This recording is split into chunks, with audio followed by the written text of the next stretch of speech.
Welcome to the Learning Pines YouTube. We hope this video helps. In this video, I will show how to use File in Bgmi Easy Guide. Open Bgmi and navigate to Settings, then tap Import to access file management options on your device. Locate the file in your storage, select it, and confirm the import prompt. Always backup current settings first so you can revert if something goes wrong or the file causes instability in your game session. In this segment, I will explain where to find files quickly on your device and how to organize them for Bgmi. Open a File Manager app and search Downloads, Documents, or any Bgmi folder created by movers.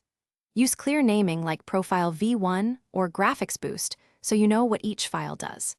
Moving or copying the file to a dedicated Bgmi folder makes importing faster and reduces. In this part, I will help you import files safely to avoid crashes and lost progress.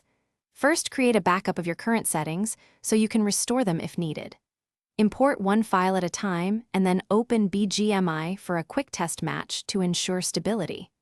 If you encounter issues, remove the imported file and restore your backup, then try a different compatible file or consult support.